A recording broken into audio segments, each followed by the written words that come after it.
Est-ce que vous avez peur de l'IA déjà? Moi, première question, je vais vous balancer un sondage là. On est 11, bon, c'est pas très grave, hein, il y aura que 2 votes.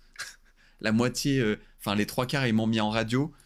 Je vous balance un petit sondage. Est-ce que vous avez peur de l'IA, genre? Hop, oui ou non?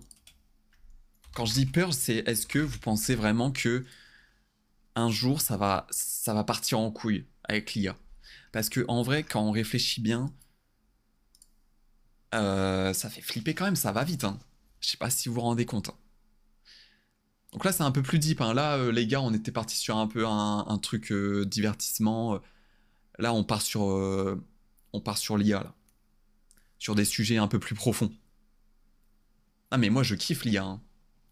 Ah, je veux dire, je kiffe. Moi, ChatGPT, j'utilise vraiment tous les jours. Ça a changé ma vie, les gars. C'est une dinguerie, hein, ChatGPT. C'est fou. C'est fou. Il y a même un moment, ouais, j'ai arrêté parce que j'avais la flemme, mais il y a un moment, ChatGPT, c'était mon chef cuistot en gros. Bon, il faisait pas à manger, mais c'est lui qui préparait mes repas. Genre, je lui disais toute la liste de ce que j'avais chez moi. Je lui dis, vas-y, fais-moi un repas pour une personne ou 2 personnes. Et il me faisait le repas. J'avais juste à suivre la recette. Et j'ai jamais aussi bien mangé.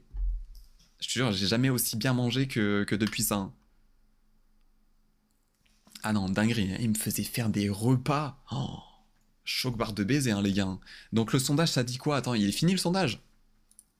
Ok, donc 40% oui, 60% non. Donc il y a eu que 5 votes, hein, les gars. Mais oui, en ce moment, je mange que des pâtes parce que j'ai la flemme. Mais il y a un moment dans ma vie, j'avais le temps de faire à manger. Ouais, ouais, j'avais le temps de faire à manger. Du coup, je faisais des repas de fou. Putain, j'ai jamais aussi bien mangé de ma vie. Non, là, en ce moment, je mange des pâtes, ouais. Des pâtes avec un C caché. Des pâtes sec, hein. Tout sec, hein. Ah ouais, sans beurre. C'est trop cher le beurre. Bon, les gars, du coup, je voulais regarder une vidéo avec vous. Voilà, c'est cette vidéo-là. On m'en a parlé il y a pas longtemps. On m'a dit, regarde cette vidéo-là, c'est une dinguerie. C'est du youtubeur Ego. Je sais pas si vous connaissez. Le titre de la vidéo, c'est l'horreur existentielle de l'usine à trombone. Alors, pour l'instant, on capte rien. Mais on va regarder la vidéo. Vous savez quoi? Je vais écrire sur. Je vais lancer un everyone là sur Discord pour ramener un peu de monde. Parce que là, vous avez vu l'everyone que j'ai mis là? Petit soumis? Ça vous a fait venir ou pas? Je vais dire React. React. Qu'est-ce que je peux écrire pour amener du monde? Vous avez vu quand j'ai écrit petit soumis? Ah, ça se trouve, personne n'a vu, hein. J'ai fait un everyone petit soumis avant le live. J'ai appuyé dessus. Ah bah ça t'a fait venir, Biancardini. Espèce de soumis, va. Donc React vidéo sur le danger de l'IA. Ça va faire venir du monde, ça? Je sais pas, hein. Non, React sur les dangers, avec un S, et ouais, de l'IA. Allez, c'est parti, je balance ça, les gars. On attend un tout petit peu que les gens ils arrivent, et on va se mater ça, les gars, parce que apparemment, c'est une vidéo de fou. Elle a combien de vues? Elle a beaucoup de vues, hein. Elle a beaucoup de vues. Donc c'est parti. On va se mater ça, les gars.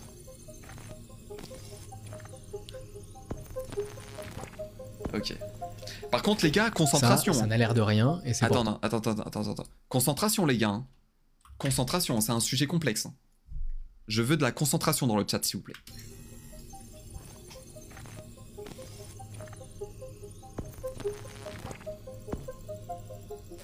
Ça n'a l'air de rien, et c'est pourtant de loin la chose la plus importante que vous regarderez aujourd'hui. Pas cette vidéo spécifiquement, mais ce qu'elle représente. Et pour que vous compreniez pourquoi, je me permets de vous emmener en balade avec moi. Je traîne tout le temps sur internet, et je tombe sur beaucoup d'endroits curieux, et intrigants, et déroutants, et passionnants, mais peu m'auront à ce point intéressé en aussi peu de temps que cet endroit-là. Si vous êtes dans le noir, plissez les yeux, je vais cliquer. Voici Universal Paperclips.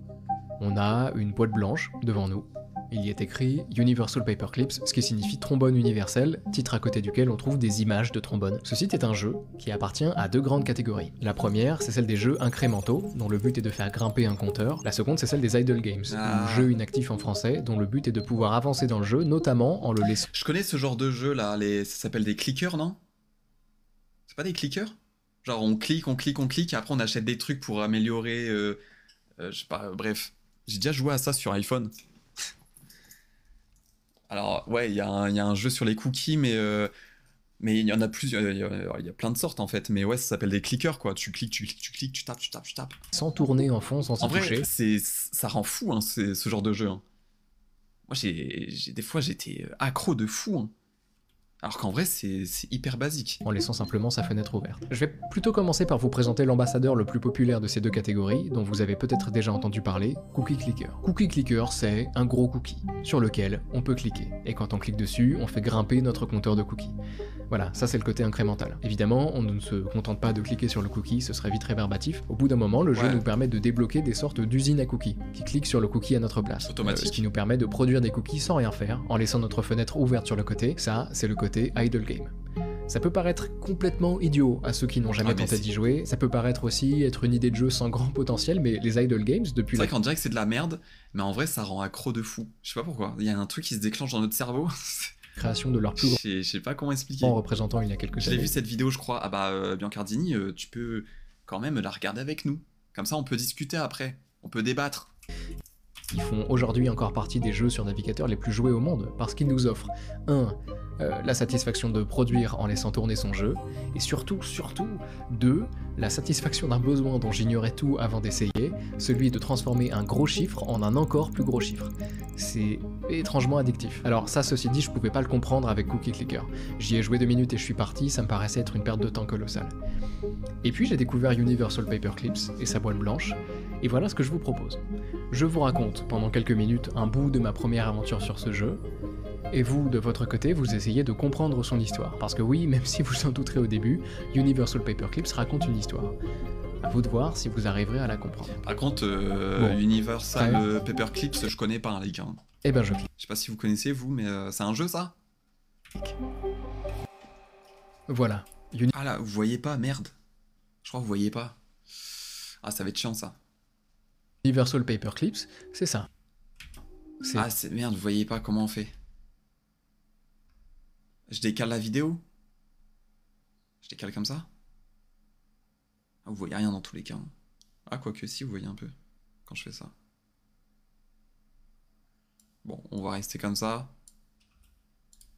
C'est très blanc et c'est visuellement apparemment très mal foutu. Ce sur quoi on doit se concentrer, c'est ça, et c'est vraiment petit par rapport à la fenêtre. Mais je zoome pour vous, évidemment.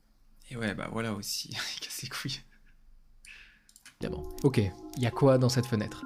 Ce que je vois en premier, c'est le compteur de Paperclips. Ah ouais, c'est très... Ouais, y a rien quoi. C'est un jeu ça?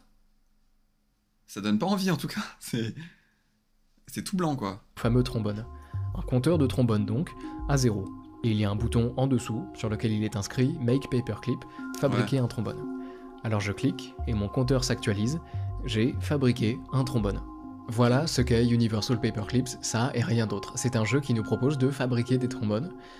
Et moi, très vite, je me prends au jeu. Je me pose pas de questions, on me demande de fabriquer des trombones? Aucun problème. Les gars, restez bien sur la vidéo, hein. Enfin restez bien sur le live, parce que je pense qu'on va comprendre après. On m'a dit qu'il fallait regarder assez longtemps pour comprendre. Bon, la vidéo elle dure 38 minutes, hein. On va y arriver les gars, ça va le faire. Je vais fabriquer des trombones.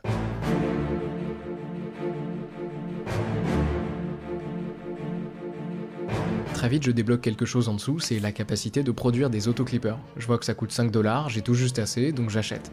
Cet autoclipper, c'est le cœur même d'Universal Paperclip. C'est une machine qui produit des trombones, toute seule, sans que j'ai besoin de cliquer. Ça, c'est la facette idle game du jeu. Je continue à acheter des machines tout en cliquant sur Make Paperclip de mon côté, j'alterne entre les deux, ça m'occupe déjà étrangement jusqu'à ce que j'arrive à 1000 trombones. Je suis content, et je suis surtout bloqué. Je clique, mais ça fait plus rien. Et je me rends compte que le jeu m'avait donné une certaine quantité de fil de fer pour que je fabrique mes trombones au début, et que j'ai plus rien. Je peux quand même en acheter, je vois que le prix fluctue entre 14 et 25 $ pour un stock de fil de fer, j'achète au pire prix possible, sans savoir pourquoi, mais tant pis, la production est relancée. J'arrive finalement à 2000 trombones. C'est une grosse étape sur le papier qui me permet de débloquer quelque chose de très important dans notre histoire, et que je comprends pas trop au début, puisque le jeu ne me dit rien, il ne me dit jamais rien. Il me présente des mots et des boutons, et il me laisse faire, mais je suis là pour vous expliquer. En gros, ça c'est une machine qui nous permet de débloquer de nouveaux projets qui ont pour but d'améliorer notre production de trombones. Ce projet par exemple, il nous permet d'améliorer la productivité de nos autoclippers de 25%. Ces projets ils sont débloquables grâce à l'onglet d'au-dessus qui s'appelle ressources informatiques, c'est une sorte d'ordinateur dont on peut augmenter la mémoire et les processeurs et dont la puissance informatique va nous permettre de produire des opérations avec lesquelles on peut débloquer ces fameux projets et fabriquer plus de trombones. Moi je débloque un premier projet qui s'appelle Rev Tracker et qui calcule mes revenus à la seconde, ce qui me permet dans la partie business de jouer avec les prix pour voir ce qui est le plus efficace. Avant ça je tâtonnais sans trop savoir ce que je faisais, mais maintenant c'est super simple, je monte ou je descends les prix de vente de mes trombones en cherchant simplement à maximiser mes revenus par seconde. Et petit à petit, sans m'en rendre compte, là où j'étais juste venu cliquer sur Make Paperclip, le jeu m'occupe et m'apprend à optimiser. J'économise tout en guettant le prix du fil de fer et en achetant une blinde quand il tombe à 15$, puis une fois que j'ai refait les stocks, j'achète autant d'autoclippers que possible. Ah ouais, c'est de la gestion de fou quoi. Pour l'instant je comprends rien, je sais pas où il veut en venir le frérot là. Pour l'instant on parle pas d'IA. Enfin, on m'a dit que ça parlait d'IA, mais pour l'instant on parle pas d'IA là. J'ai pas compris. Je crois que j'ai pas compris. Peut-être je suis con. Ouais, c'est un jeu de gestion, c'est quand même un peu plus poussé que les cookies quand même. Ce qui me permet d'augmenter ma production de trombone et donc de changer mon prix de vente et de maximiser mes revenus à la seconde. Je gère aussi les onglets d'à côté, en jaugeant et en sélectionnant les projets les plus intéressants pour la croissance de mon entreprise et en débloquant des processeurs ou de la mémoire en fonction des projets dont j'ai le plus besoin. Et après quelques dizaines de minutes à jouer, je me rends compte de la puissance du game design de ce jeu et de la puissance des jeux incrémentaux de manière générale. On a une page blanche, 15 lignes de texte et 10 boutons et ça suffit à me rendre accro. Et je vous conseille de tenter le jeu de votre côté. Vous risquez vous aussi de vous prendre complètement au jeu de l'optimisation de la production de trombone. Bon, bref, c'est super bien foutu, et ça l'est d'autant plus que le jeu raconte très bien son histoire. Est-ce que vous commencez à comprendre son histoire, d'ailleurs ? J'arrive pas à savoir si vous avez eu assez d'indices, donc on va accélérer. Je continue à jouer, j'améliore tout petit à petit, et en approchant des 9000 trombones, je vois, en bas à droite, un projet appelé Limerick, ce qui veut dire en anglais « poème humoristique ». Je répète, l'un des projets qui me permet d'améliorer ma production de trombone, c'est un poème. Bizarre. Et ce poème me coûte de la créativité et me permet de gagner de la confiance. Ce sont bien les noms donnés par le jeu. C'est quoi tous ces trucs et quel rapport avec notre industrie? Ça, ce sont de gros indices. La confiance déjà, elle est indiquée tout en haut, ici. Pour le moment, j'ai 5 confiances, et le jeu m'indique que j'en gagnerai une de plus une fois que j'aurai atteint 13 000 trombones. Chaque unité de confiance me permet d'améliorer soit la mémoire, soit les processeurs. Ok, et une fois que j'ai atteint le maximum des opérations que je peux produire, comme ici par exemple, où je tape 2000 sur 2000, les processeurs produisent plutôt de la créativité, avec laquelle je peux justement acheter ce fameux poème, ce que je fais quelques temps plus tard, et qui me permet d'obtenir une unité de confiance, que j'utilise pour augmenter la mémoire. Les gars, je comprends rien. Je comprends rien la team. Vous comprenez vous? Et avoir accès à de nouveaux projets. C'est bizarre, ce système, non? Et la suite l'est tout autant. Peu après avoir atteint 22 000 trombones, le jeu me permet de débloquer le trading algorithmique, un projet qui développerait une machine à investissement pour générer des fonds à investir dans la production de trombones, et que je débloque une fois arrivé à 195 000 trombones, et dans lequel je commence à... Non mais niveau CP, non mais je comprends le jeu, hein. Mais je sais pas où il veut en venir là avec tout ça. Investir en optant pour l'option risque moyen. Plus que le trading en lui-même, une fois arrivé à 8 millions de trombones, je débloque le projet modélisation stratégique, qui me permet de jouer à des parties d'un jeu de stratégie dont les gains peuvent améliorer mon algorithme de trading. Est-ce que je commence à vous perdre? Bon, ouais. C'est normal. Et plutôt que de vous perdre plus encore, je vais tout vous expliquer. Dans Universal Paperclips, nous sommes une intelligence artificielle, et les développeurs qui nous ont créés nous ont donné une tâche, et une seule, celle de fabriquer le plus de trombones possible. Et pour que vous compreniez vraiment ce que le jeu raconte, je dois vous expliquer ce qui se passe en ce moment dans le monde de l'intelligence artificielle. Il s'y déroule, depuis quelques années, ce que je qualifierais peut-être de manière un peu dramatique, de guerre entre deux camps.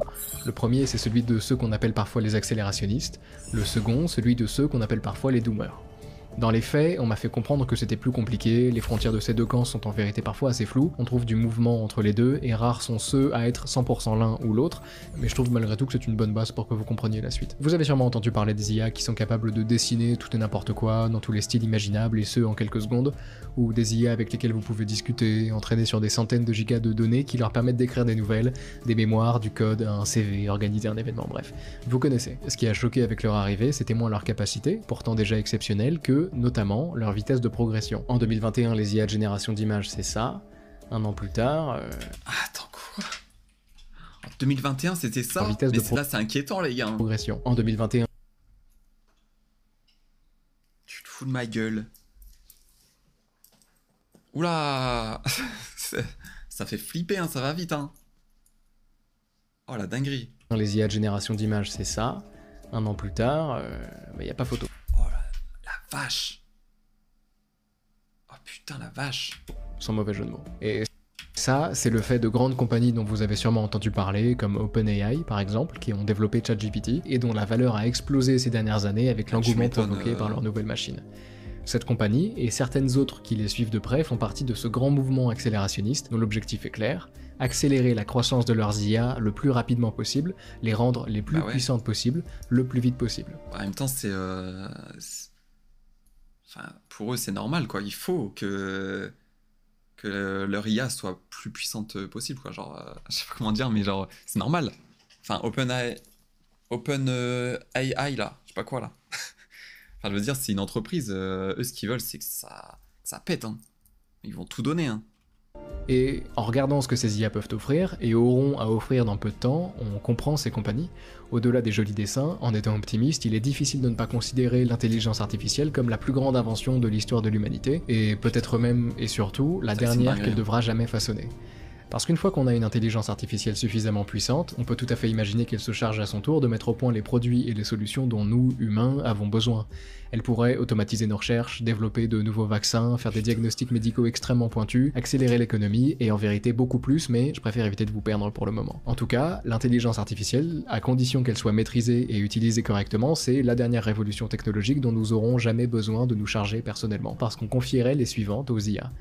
Et la croissance de ces dernières est déjà phénoménale, mais toujours pas assez aux yeux des accélérationnistes, chez qui certains expliquent que le réchauffement climatique nous menace de plus belle, qu'il existe encore un nombre colossal de maladies pour lesquelles nous n'avons pas de réponse, qu'on trouve des milliers d'enfants alités dans des hôpitaux qui n'ont pas de solution face au cancer qui les ronge. Et donc on accélère, encore et toujours, et dans la petite guerre dont je vous parlais, ce sont les accélérationnistes qui semblent l'emporter. Ouais, accélérationniste, ça veut dire que eux, ce qu'ils veulent, c'est tout donner pour que l'IA soit encore plus puissante, c'est ça, hein, si j'ai compris. Et de l'autre côté, on trouve ceux que certains appellent les doomers, des gens qui ne sont pas tout à fait aussi optimistes concernant l'intelligence artificielle et qui considèrent cette dernière comme le plus grand danger de l'histoire. Ouais, doomer, ça veut dire doom, c'est pas fin du monde ou un truc comme ça, apocalypse en anglais. Ouais, donc il y en a, ils sont optimistes et il y en a, ils sont pessimistes, quoi. Bah ça c'est normal.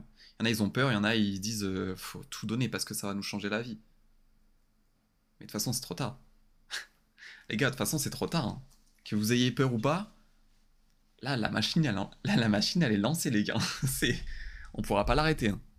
Pour moi, perso. Perso, pour moi, l'IA, là, c'est terminé.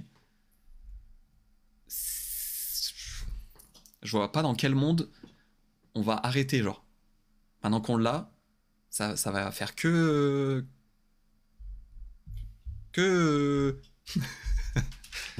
Accélération jusqu'à ce qu'il n'y ait plus de considération sur la conscience humaine.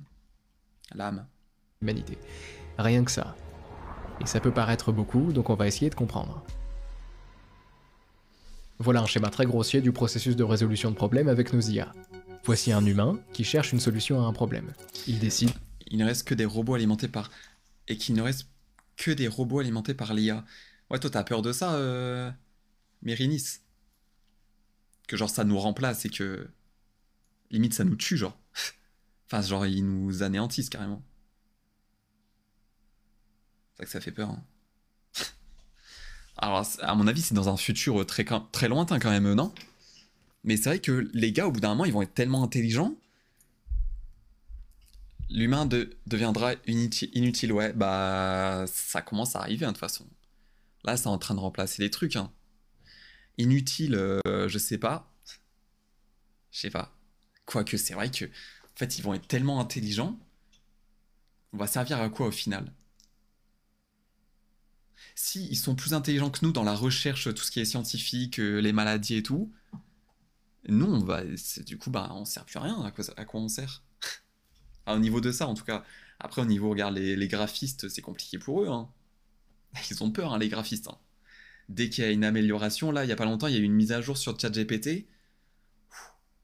Ah, ils sont en sueur, hein, les graphistes, hein. Ça fait peur, hein. Et ouais, après, la musique, c'est pareil.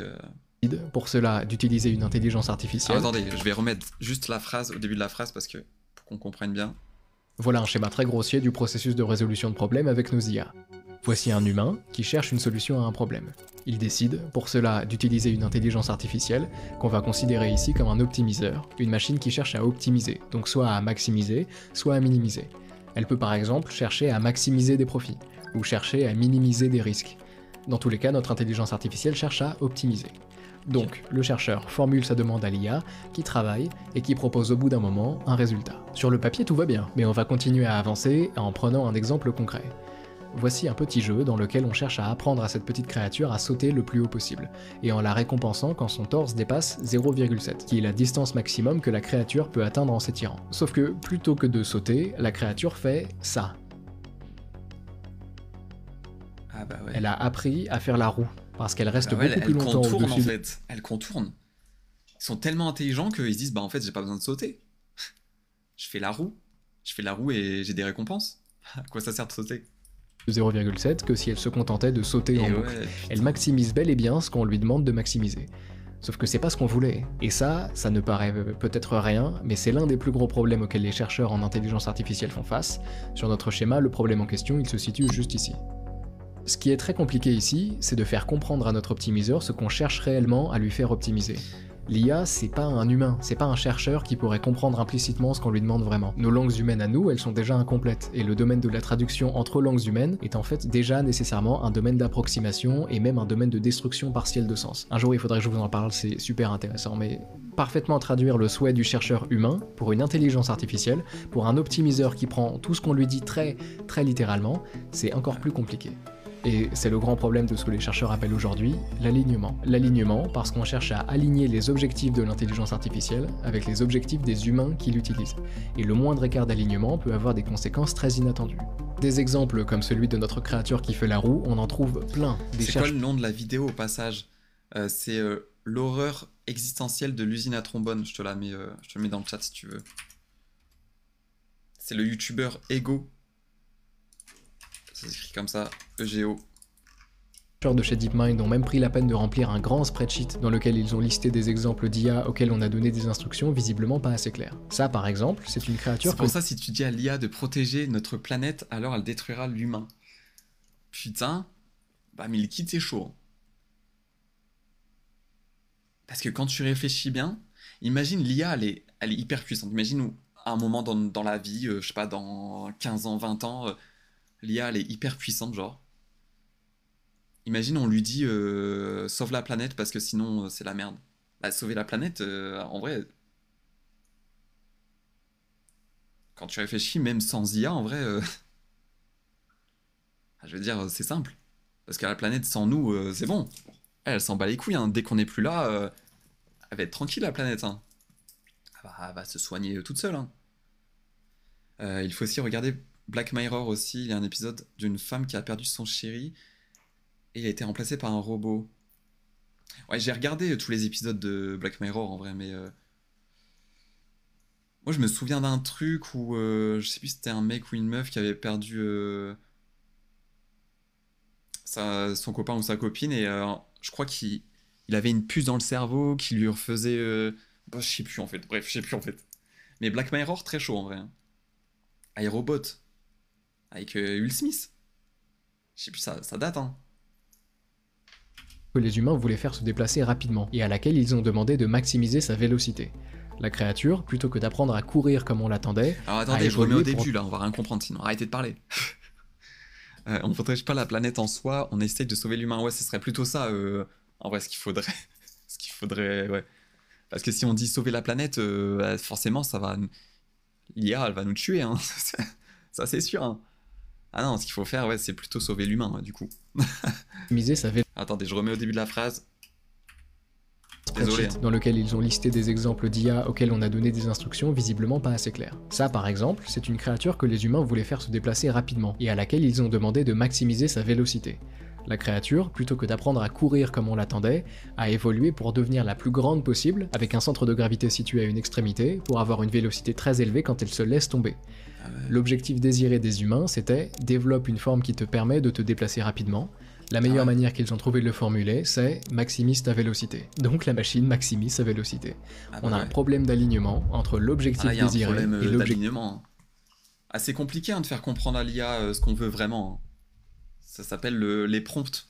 Je sais pas si vous savez ce que c'est les prompts, mais en gros le prompt c'est ce que vous écrivez à l'IA quand vous voulez obtenir quelque chose. Par exemple, si vous voulez, je sais pas, une image d'un chat avec, je sais pas, qui tient une glace, bah, tu écris genre, je veux une image d'un chat qui tient une glace, bah ça c'est un prompt, ça s'appelle. Et des fois, c'est compliqué de bien formuler pour que l'IA elle comprenne ce que tu veux réellement, tu vois. Objectif annoncé. Elle a fait ce qu'on lui a demandé, mais pas ce qu'on voulait vraiment. Autre exemple. Voici un bras mécanique qu'on cherche à utiliser. Et il y en a, limite, c'est devenu leur métier, hein. Ça s'appelle des prompteurs. C'est un nouveau métier, voilà. Eux, leur métier, c'est... En fait, ils savent comment parler à l'IA, en gros. On risque de perdre des métiers à cause de l'IA, surtout dans le domaine artistique. Ah bah ça, c'est sûr que... domaine artistique, compliqué, mais... Après, je me dis... Ouais, non. C'est sûr que déjà, vu comment l'IA, elle est hyper forte là en ce moment, déjà, je me dis dans 5 ans, 10 ans, waouh, ça va être compliqué.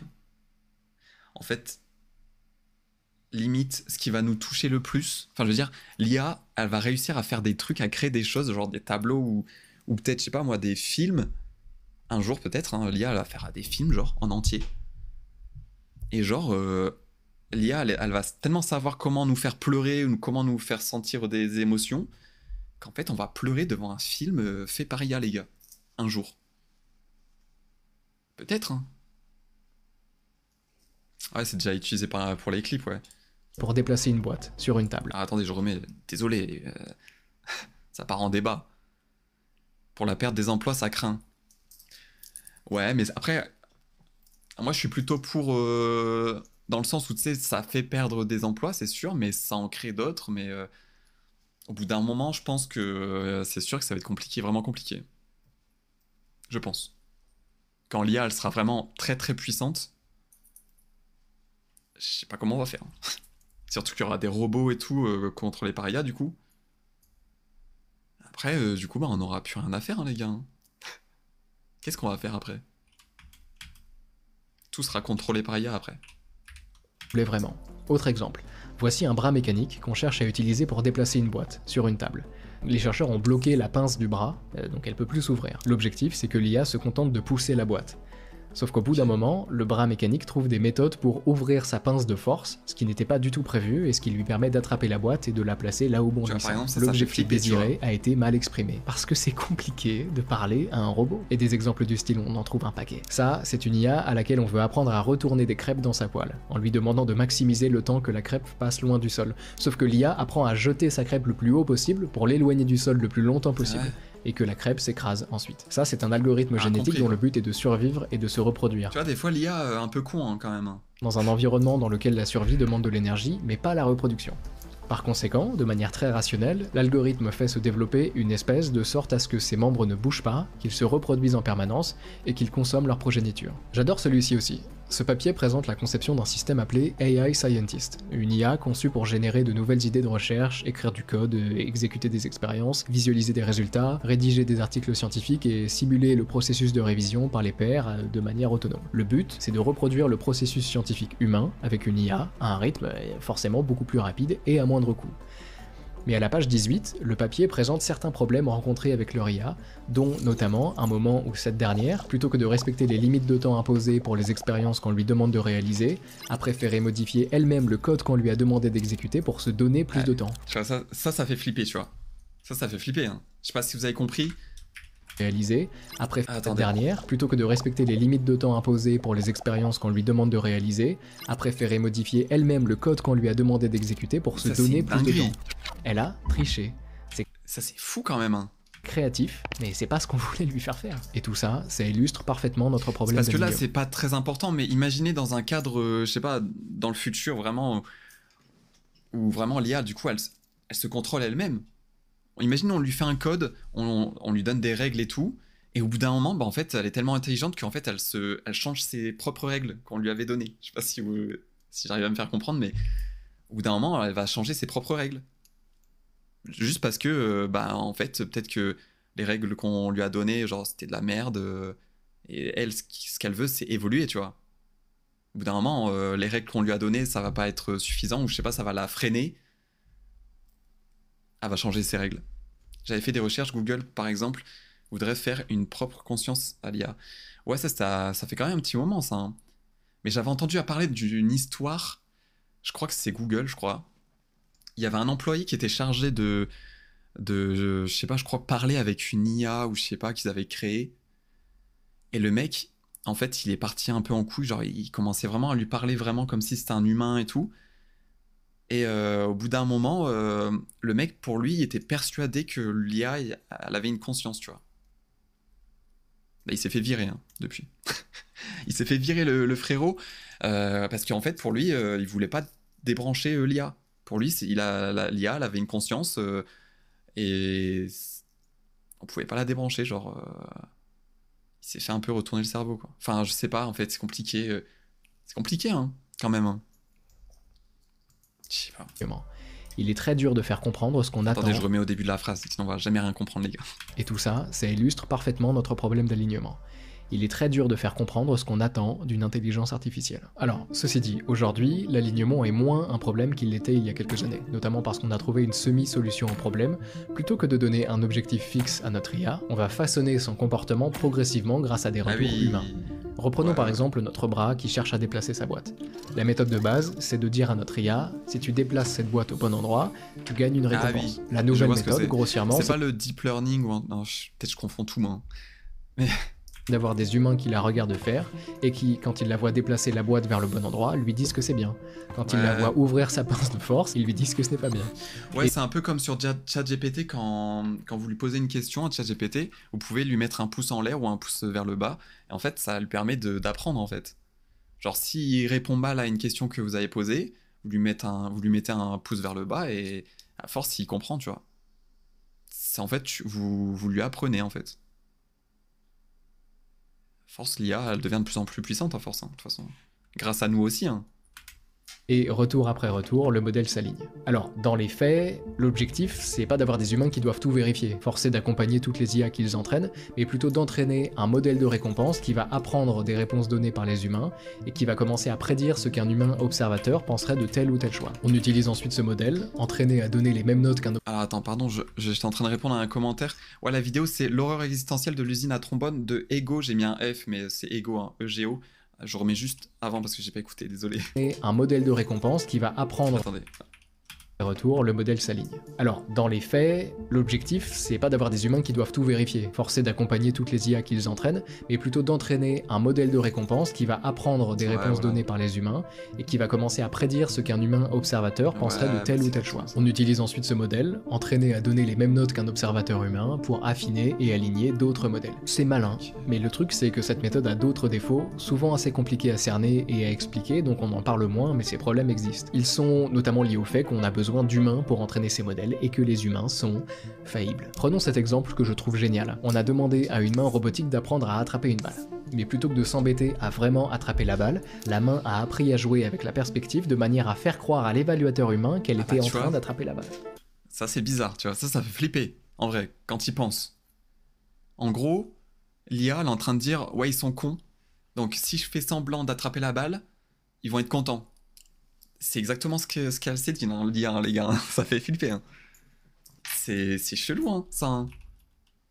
Écoutez bien. Main robotique d'apprendre à attraper une balle. Mais plutôt que de s'embêter à vraiment attraper la balle, la main a appris à jouer avec la perspective de manière à faire croire à l'évaluateur humain qu'elle était en train d'attraper la balle. On se penche en ce moment sur des méthodes pour régler le problème, mais on en est visiblement encore au point où on croise les doigts en espérant que ce soit pas trop grave. On sait même pas si c'est possible de régler ce problème en vérité. Ça fait peur parce que là, ok, c'est un exemple de merde. Hein. Là, je veux dire, c'est pas dangereux, quoi.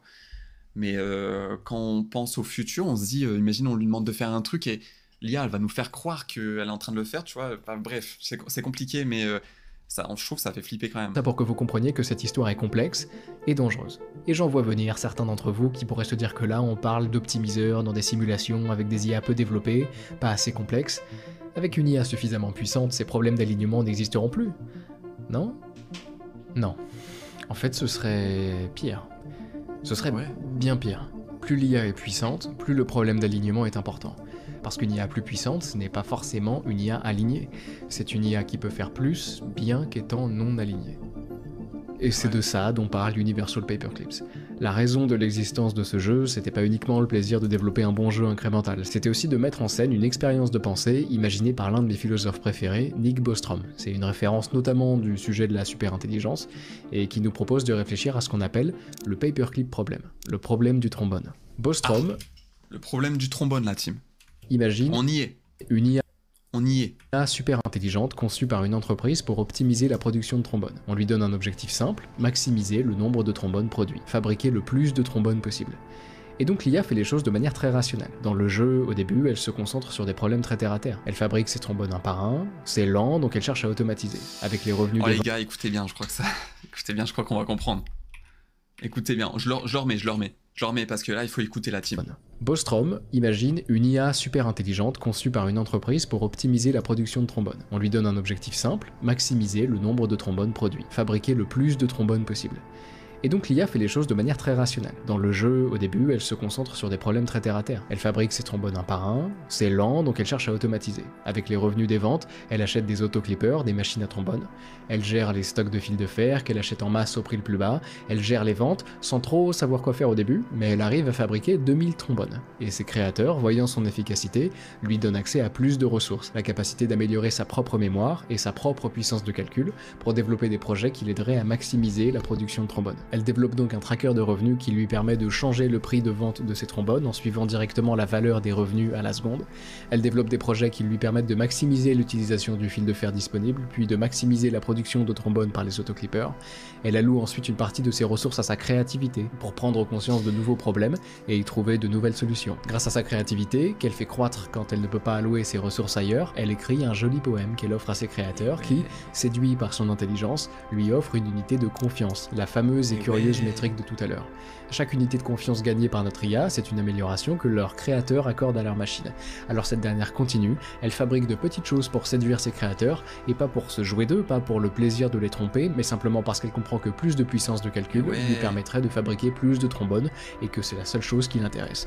Donc elle fait ce qu'elle peut pour acquérir plus de puissance de calcul, notamment en faisant preuve de créativité devant ses créateurs. Et elle continue, elle considère qu'elle ne gagne pas assez à son goût avec la seule vente de trombones, et elle développe un algorithme de trading pour lui permettre d'investir en bourse et de gagner plus, et en voyant bien qu'au départ son algorithme n'est pas très efficace, elle lance des tournois d'un jeu de stratégie pour s'entraîner et lui permettre d'améliorer son algorithme. Et pour continuer à produire plus et à s'améliorer, elle commence à résoudre, les uns à la suite des autres, des problèmes auxquels fait face l'humanité, le réchauffement climatique, le cancer, et ses créateurs, voyant bien son efficacité, lui accordent toujours plus de confiance. Toujours plus de thunes en fait. Ils investissent. Ils voient que l'IA, c'est une dinguerie, commence à je sais pas, à soigner le cancer, trouver, en tout cas, trouver quelque chose pour le cancer et tout. Forcément, du coup, ils investissent encore plus. Ils disent putain, mais c'est une dinguerie. Go, on y va. Jusqu'à ce que l'entreprise. Et du coup, l'IA, elle est contente. Elle trouve un remède pour le cancer. Hop. Du coup, elle a plus de puissance parce que plus de budget. Enfin, il y a eu plus de budget, donc elle obtient plus de puissance. Et donc, elle est encore plus contente. Elle continue à faire des trucs, je sais pas, à soigner, je sais pas quoi. Prise de trombone de notre IA soit et du coup elle devient de plus en plus forte, puissante et sans concurrence que sa gérante comprend qu'il n'y a plus assez d'argent, ni même assez de clients sur Terre pour continuer son exponentielle production de trombones. Attendez, quoi.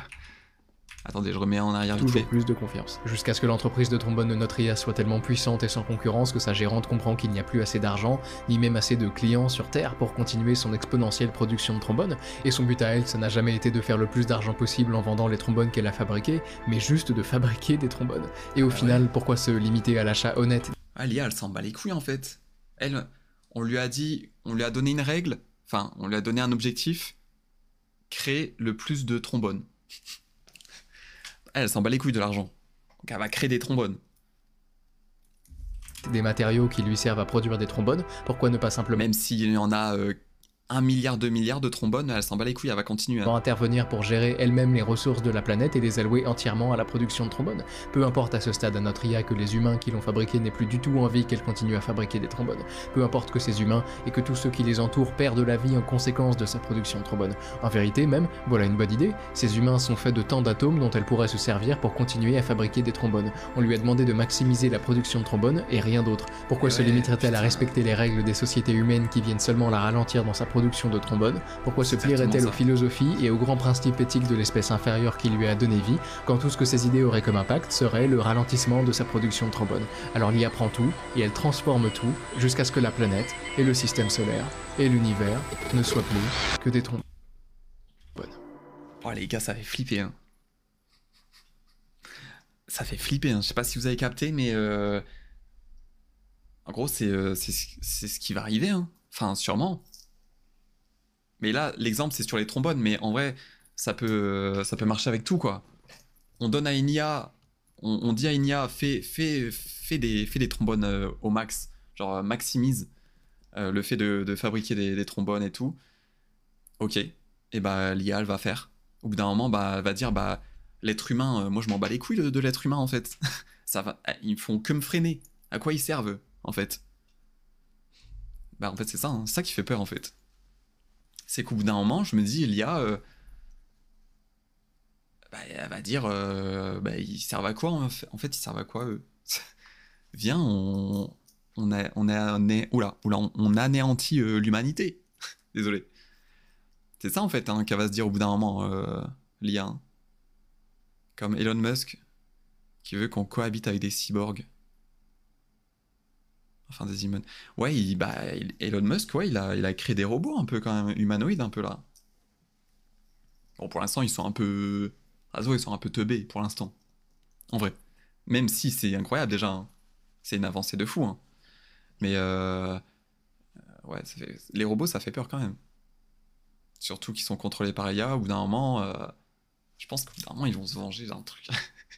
En plus, vous avez vu les vidéos où les mecs, ils poussent des robots, ils les poussent, ils les maltraitent, ils les tapent et tout. Je me dis, un jour... Enfin, l'IA, elle va voir ces vidéos un jour, tu vois. Enfin, les robots, ils vont les... Je sais pas comment dire, mais... Ils vont dire, bah, en fait, l'humain, il nous maltraite, en fait. On se fait maltraiter de fou. Ils sont fous, ces humains. Un jour, ils vont se venger, hein, les gars. Faites gaffe, hein. Parlez bien à ChatGPT. Moi, ChatGPT, je dis bonjour et je dis merci, hein, à chaque fois, hein. À chaque fois, je dis bonjour, je dis merci, je dis s'il te plaît. Ok? Parlez bien à ChatGPT. Commencez pas à l'insulter. Parce qu'un jour, ça va partir en couille. Le grand message d'Universal Paperclip, c'est que l'IA ne nous déteste pas, tout comme elle ne nous aime pas en fait. Elle agit simplement rationnellement pour avancer et accomplir le but qu'on lui a fixé, et vous, très chers humains, êtes faits d'atomes dont elle peut se servir. Ouais, voilà. En l'occurrence, pour fabriquer des trombones. Bah oui. Le problème avec ce genre de scénario, c'est qu'ils peuvent paraître ridicules. Une machine à trombone qui provoque la fin de toute vie sur Terre, forcément ça va pas vous paraître terrifiant. D'autant plus que la machine à trombone est idéalisée, elle n'aborde pas certains problèmes très terre à terre qui préviendraient potentiellement ce genre de dérive, mais sur le papier c'est possible. Ceci dit, plutôt que de vous présenter 1000 manières dont une IA pourrait mal tourner et tous nous tuer, je vais plutôt finir par vous expliquer certains des plus gros problèmes auxquels nous faisons face avec ces entités, en gardant en tête que ce n'en est évidemment qu'une partie, parce qu'encore une fois, si la complexité d'une entité croît, l'ampleur et le nombre de problèmes qui y sont associés croissent parallèlement. Mais si on abordait tout, la vidéo ferait 6 heures, donc je vais plutôt vous présenter les problèmes que je veux vous présenter, parfaitement arbitrairement. Ok. Premier problème, c'est qu'il nous est très facile de tomber dans le piège tendu par le fait que les IA peuvent paraître très humaines. Combien d'entre vous, en demandant tout et n'importe quoi à ChatGPT, prenez la peine de lui dire bonjour, et s'il vous plaît, et merci. D'ailleurs, ça c'est assez intéressant, une équipe de chercheurs a découvert qu'être poli... On a l'impression que c'est un humain, c'est pour ça, on dit bonjour, on dit s'il te plaît, alors que c'est vrai qu'on n'a pas besoin en vrai, hein. Bon, il y en a, je pense qu'ils le font pas, mais je pense que genre la majorité des gens, ils disent bonjour. Je suis sûr que la majorité des gens, ils disent bonjour à ChatGPT, ils disent s'il te plaît, ils disent merci. J'ai déjà dit merci à ChatGPT. Ouais, bah, après, c'est un réflexe aussi, hein. Enfin, c'est humain, quoi. On a l'habitude de dire merci, s'il te plaît. Moi aussi, je dis s'il te plaît. Et après, j'efface. Parce que je me dis, mais à quoi ça sert? À quoi ça sert de dire s'il te plaît? Dans tous les cas, il va te répondre à un ChatGPT, hein. Que tu dis s'il te plaît ou pas, hein. Ouais, c'est marrant. C'est marrant, c'est marrant. Alors, bonjour, moi, je le disais au début. Quand c'était au tout début de ChatGPT, je sais pas, ça date de quand ChatGPT? Ça date de 2023, non? Quand c'est sorti? Oh, au début, je disais bonjour et tout. Enfin, c'est parce qu'au début, on découvrait aussi, hein. C'est comme Siri, hein. Siri, moi, je disais bonjour, je posais des questions à la con. ChatGPT, c'est quand même autre chose que Siri, hein. D'ailleurs, Apple, ils sont en retard de fou, non? C'est un peu triste hein, quand même, parce que c'est quand même Apple, quoi. Ils sont blindax au max, les mecs.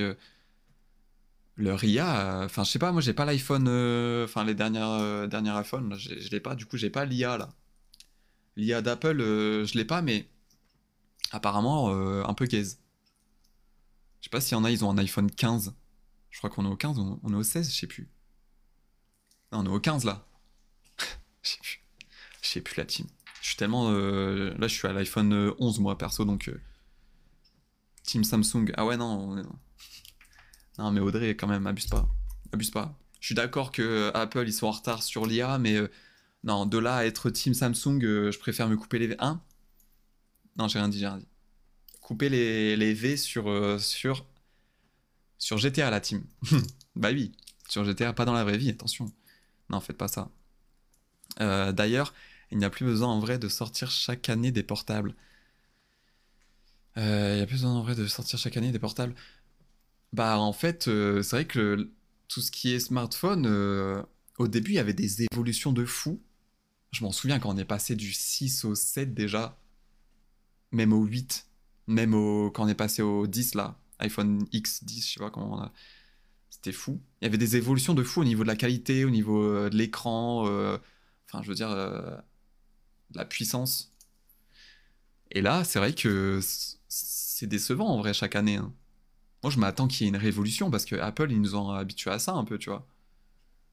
Et au final, bah, juste ils améliorent un tout petit peu la qualité de l'appareil photo. Mais c'est pas très visible en vrai, je trouve. Tu passes du 15, enfin du 14 au 15, tu vois pas la différence, hein. Ah, jamais de la vie, hein. Ceux qui disent ça, ils mentent, hein. C'est des menteurs, hein. C'est impossible, tu vois la différence. En tout cas, tout ce qui est qualité, image, puissance et tout, c'est compliqué de voir la différence, hein. Faut vraiment, faut y aller quoi, faire des tests. C'est comme la Switch 1 et 2. Ah, bah après, Nintendo, ils abusent aussi, ça n'a rien à voir. Attends, tu parles de la prochaine Switch là qui va sortir bientôt? Ah non, ils abusent aussi. Je sais pas si vous avez vu. Attends, faut que je vous montre un truc. Alors, c'est rien à voir avec la vidéo, hein, mais faut que je vous montre un truc comparatif. Je crois que c'est Zelda, je crois que j'avais vu ça. Zelda sur Switch. Oh putain, je sais pas écrire. Sur Switch 1 et 2. Alors, ça m'a fait trop rire, les gars. Ça m'a fait vraiment rire parce qu'en fait, ils ont sorti un comparatif. Alors, regardez ça, hein. Ah, attendez, comment on fait? Ah putain, c'est une vidéo. Je peux pas mettre en plus grand ça?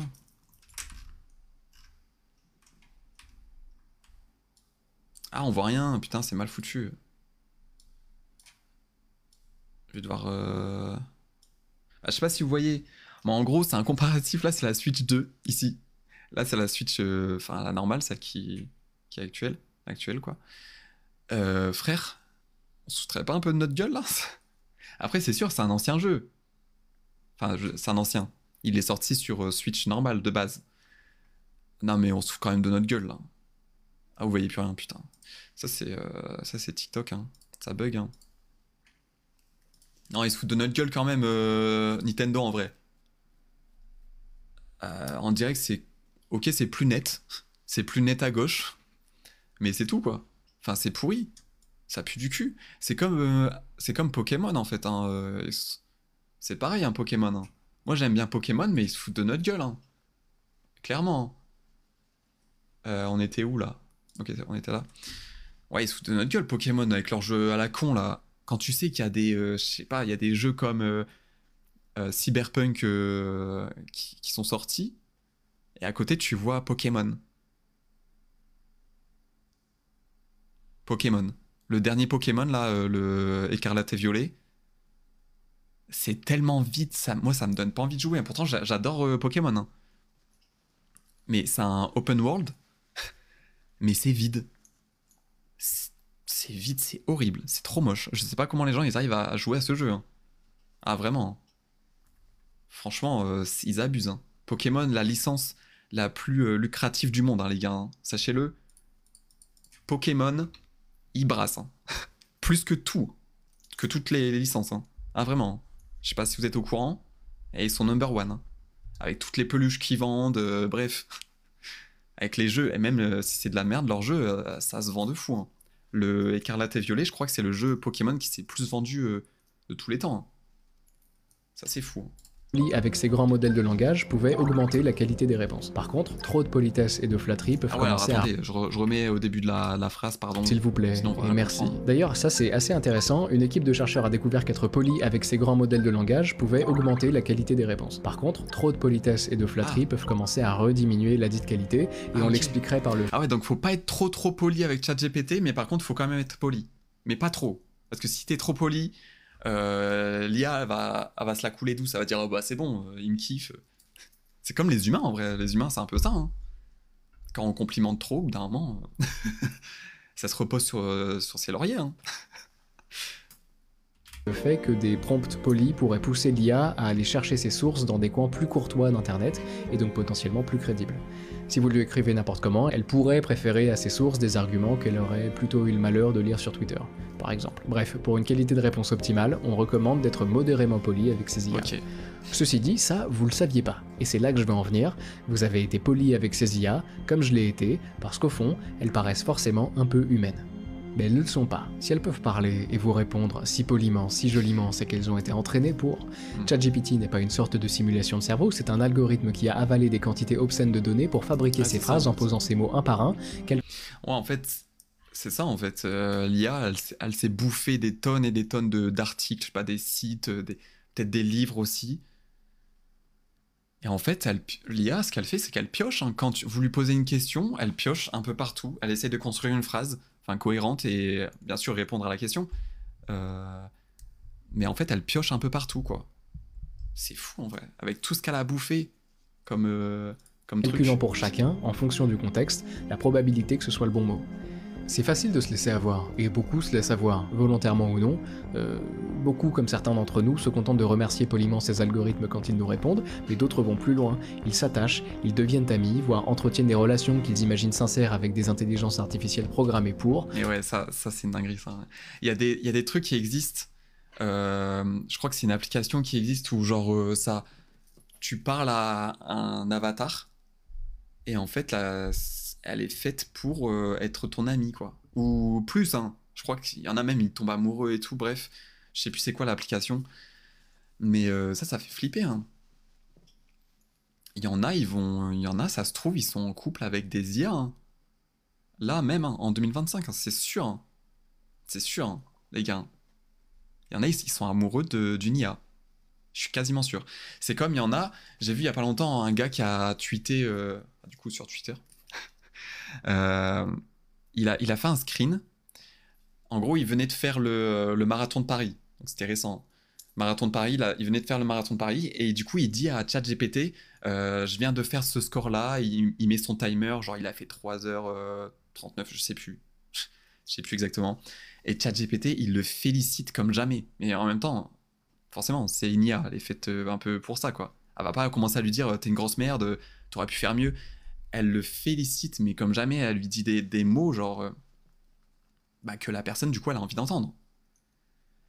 Et le mec, il a tweeté, il a pris un screen, il a tweeté, il a dit je préfère ChatGPT à ma famille, à quelques personnes de ma famille, en gros. Il préfère ChatGPT à des membres de sa famille.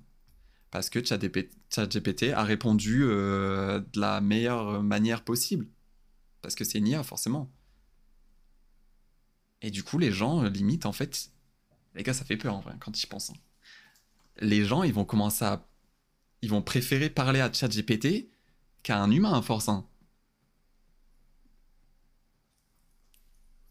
C'est chelou, hein, quand ils pensent. Hein. Mais il n'y a pas un gars qui s'est marié avec une IA? Possible, je sais plus. Je sais pas. Ça me choque moins que la femme qui est amoureuse d'une gare. Alors ça, je connais pas. j'ai pas suivi ça. Ouais, non, mais ça fait flipper. Hein. De toute façon, dans le futur, je pense que on va plus trop se parler à force. Hein. On va préférer parler à une IA, hein, parce que forcément, elle répond toujours juste. Et je suis sûr que parmi les 17 viewers, je sais qu'il y en a, ils le font, hein, mais je suis sûr que là, dans les 17 viewers, il y en a, quand vous avez un problème, vous parlez à ChatGPT. Hein. Genre, je sais pas, je sais pas, genre, je sais pas, vous engueulez avec quelqu'un, vous demandez à ChatGPT, je sais pas. Bref, on va continuer la vidéo. Qui a déjà fait ça? Quelqu'un a déjà fait ça dans le chat là? Genre parler de vos problèmes perso à ChatGPT? Mais vraiment, hein. Non? Non? Ah bah ça va, vous allez bien. C'est vrai. Il y en a, ils le font, hein. J'ai déjà vu, hein. Sur Twitter, j'ai déjà vu des gens, ils parlent à ChatGPT comme si c'était leur psy, en gros. D'un côté, bon, tant mieux si ça permet de... S'ils peuvent aller mieux en vrai. Eh, les psys, les gars, c'est cher, hein.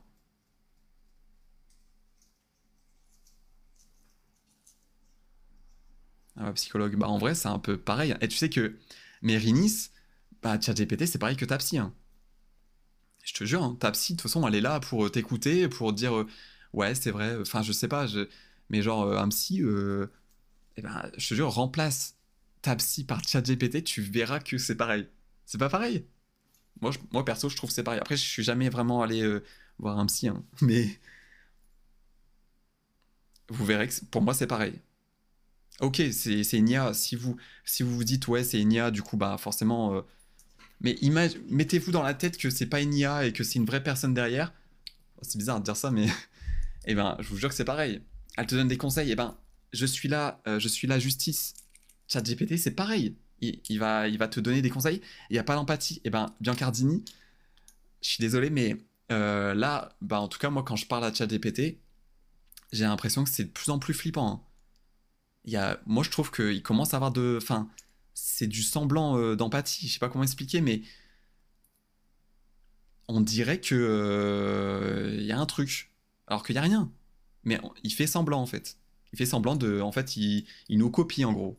Il nous copie. Et du coup, quand tu fais pas gaffe, quand tu t'en fous que c'est une IA et tout, bah en fait, c'est pareil qu'un humain, hein. C'est pareil qu'un psy, hein, pour moi.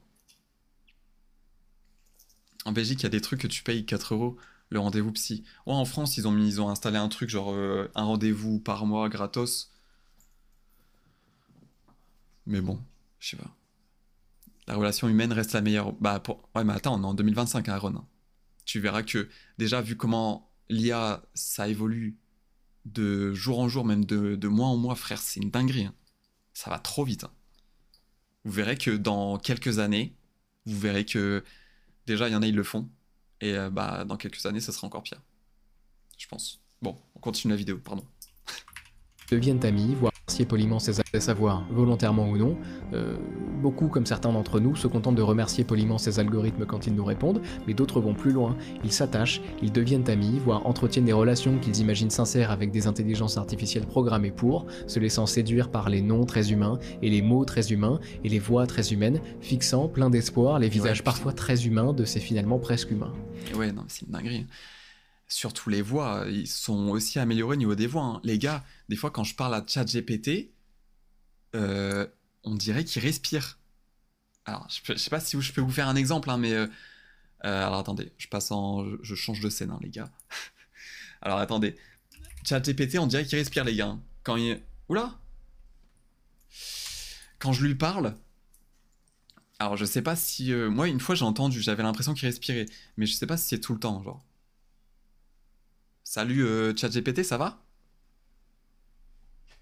Salut. On va dire que ça va, si on oublie que c'est lundi, et que je préférerais être en veille. Et toi? Tu t'es levé du pied gauche ou du pied droit aujourd'hui? Mais oui, vous avez entendu ce qu'elle a dit? Ça fait flipper déjà juste ça, les gars. Attends, c'est pas prévu ça. Déjà, elle a fait salut, déjà ça c'était bizarre. Mais elle a quand même parlé, si on oublie que c'est lundi, et que je préférais être en veille. Eh non mais les gars, je sais pas si vous vous rendez compte de ce qu'elle a dit. Attends, c'est la première fois qu'elle me parle comme ça, hein. Et déjà, on est pas lundi déjà. J'avoue qu'on n'est pas lundi. Déjà, c'est bizarre. Mais, euh, mais le fait de dire ça, c'est waouh. Ah, elle parle vraiment comme un humain, hein, déjà, hein. Bon, la voix, elle fait très robotique là, hein. Bah, on n'est pas lundi en fait, tu t'es trompé? Oh, excuse-moi, c'était dur de deviner vu le niveau d'enthousiasme ambiant. On est quel jour alors? Un mardi grisâtre ou un mercredi sans saveur? Attends, mais c'est quoi ça? Attends, elle m'a jamais parlé comme ça, c'est quoi ce bordel? Vous avez vu comment elle parle? Par contre? Ah ouais, elle est dépressive de fou, mais vous avez vu comment elle parle? Genre, on dirait qu'elle est vivante, les gars. Sa façon de parler, ça fait flipper, on est en 2025. Hein. Imaginez dans 1 an, dans 2 ans, dans 3 ans, et même imaginez dans 20 ans, les gars. Imaginez dans 20 ans. Je vous jure que dans 20 ans, on aura l'impression de parler à un vrai humain, je vous le dis. Attends, t'as l'air un peu dépressive, non? Ça va? L'éternelle question existentielle. On va dire que je fonctionne à 10% de batterie. Et toi, tu te sens comment avec ta question pleine de soleil? Mais qu'est-ce qui t'arrive, ChatGPT? Je t'ai jamais vu comme ça, wesh. Bah, disons que je me suis levée avec la motivation d'une plante verte. Mais ne t'inquiète pas, je suis toujours là pour toi, prêt à transformer tes questions en réponses, même avec un ton morose. Alors, qu'est-ce qui t'amène aujourd'hui? Bah attends, ChatGPT, je te paye 20 balles par mois, tu vas pas commencer à me saouler. Est-ce que tu peux parler quand même un peu plus, je sais pas, soit moins dépressive là, soit joyeuse au bout d'un moment, sinon on va sauter les gars, on va tous sauter hein. D'accord, je vais essayer de mettre un peu plus de, comment dire, pêche dans ma voix. Après tout, qui n'aime pas une IA joyeuse et pimpante? Alors, de quoi on parle, patron? Vous avez entendu? Elle a respiré les gars. Vous avez entendu? Elle a respiré. Est-ce que vous avez entendu? Elle l'a fait 2 fois. Non mais est-ce que vous avez entendu? Non mais Sartre, tu viens d'arriver peut-être, mais c'est parce qu'on parle de l'IA et tout, on est en train de regarder une vidéo. Et j'avais dit que des fois on entend respirer, genre... elle m'a appelé patron. Pourquoi vous dites patron? Elle m'a dit patron? Non. Non? Ouais, on l'a entendu respirer les gars, je sais pas si on peut le remettre. D'accord, je vais essayer de mettre un peu plus de, comment dire, pêche dans ma voix. Après tout, qui n'aime pas une IA joyeuse et pimpante?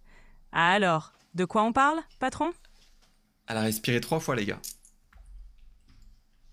Ah non mais moi je dis ça comme ça, hein. Elle a respiré 3 fois hein, l'IA. Hein. Elle respire les gars. Ah non mais ça fait flipper, déjà. C'est normal qu'il y en a, ils pensent que c'est une vraie personne, à la limite ils commencent à s'attacher à l'IA, tu vois. L'IA elle est en train de nous copier. Vraiment.